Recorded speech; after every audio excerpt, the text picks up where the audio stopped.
Hi, my name is Savon Smith, and today I will be doing my um, article annotation on an article called "How Can Employees Engage Customers?" It was done by Wang J, Han H, and Kim S. And it says application of social penetration theory to the full service restaurant industry by Gender, International Journal of Contemporary Hospitality Management. So basically, this article just talks about how servers disclose information can correlate with customers' loyalty, customers' trust, customers' commitment to the company, and them coming back to spend more money. I think that this article is important because I'm in sales, and customer disclosure is something that I have to deal with on a daily basis. And social penetration theory has always been one of those interesting things to me just because we all have to disclose information at some point in time to someone, but we just, kind of choose to do it differently. Also, when talking about social penetration theory and customer disclosure, I kind of get both sides, because I work in sales, I work at Champs. I'm the sales guy. And then when I'm not working, when I go into different stores and or visit different places to eat or whatever it may be, I'm the customer. So I kind of get to see both sides and see what helps and what doesn't help sales, what does and what doesn't help trust, what does and doesn't help build honesty, in customers and in sales person's interactions. So some of the key terms that we're going to have to understand today is mutual disclosure. And mutual disclosure, is defined by Google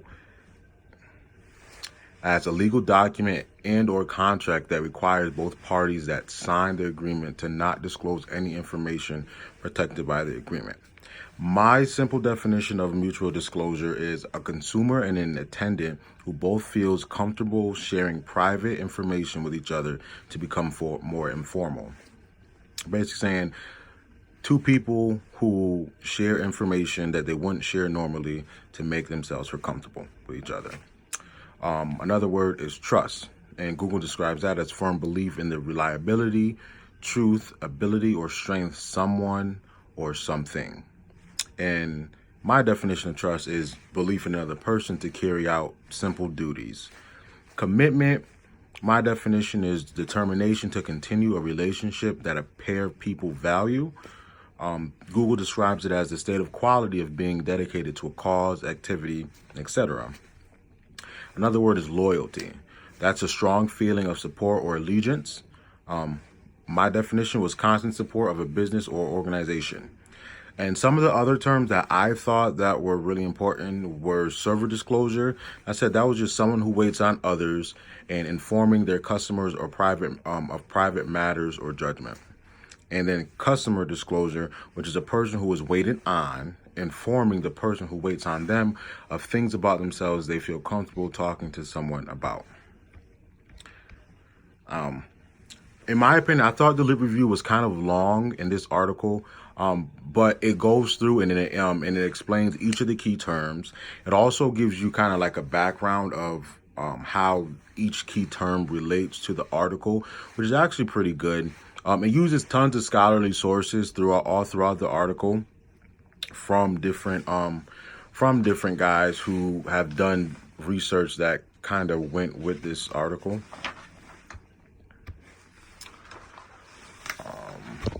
So in this article, they just did a simple survey.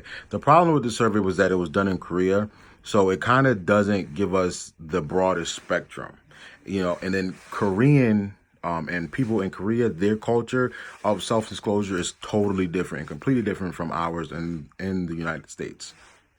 But basically, the survey was just given to customers in Korea, where they had to answer an initial question, and that qualified them to be able to either be able to take the survey or not be able to take the survey. So it either qualified them or disqualified them. And then they just took the simple survey on server disclosure, customer disclosure, trust, commitment, and loyalty. And that was just they just took the survey and just answered 10 different questions about how they felt about server disclosure, customer disclosure, trust, commitment, and loyalty. And the results were pretty simple. Was that server disclosure is clearly linked to customer disclosure and trust. Trust is directly linked to commitment and loyalty. And something that I also didn't mention was that they kind of did two studies in one. They did the survey study, and then they did another study, another survey study, but this study dealt with gender and whether male servers or female servers got better customer disclosure from the customers. And the results of that survey was females had a greater impact on server disclosure, customer disclosure, and trust than males. So there were two of the same surveys. One survey was just, they took one survey on each of those key terms. And then they took another survey on the same key terms, but the difference was they had been given a scenario of a male server or a female server. So that's how they pretty much did the two studies. Like I said, my critique about the thing was just that the sample used doesn't accurately depict American adults. Like I said, it was done in Korea. Korean culture is totally different from American culture, so that's something that they probably could have did better.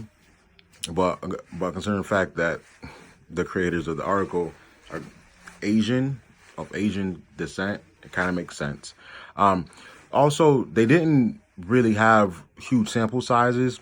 They only did the surveys with, I think, like 384 people. So not huge survey sizes. So it doesn't even get a broad, spectrum of people in Korea. It just got this small sample size. And I said, due to the sample size being so small and foreign, there isn't enough information to accurately conclude all of their hypotheses. The methods and research questions they used were well written and could be used in further research on this topic. And just one of the future studies that I thought would be good was to just piggyback off of this study. Something that could be studied is does attraction affect loyalty, commitment, trust in a server? I think that'd just be a good study to undergo, because as humans, I believe we tend to be more open and talk to someone that we are attracted to. And I know personally, like, if I'm attracted to, someone, a server or something, it kind of, and they're at least nice, or, kind of waits on me a little bit more, it kind of makes me want to give them a tip, what I'm saying? Give them a little bit more of a tip, either come back and visit or things like that. Thank you.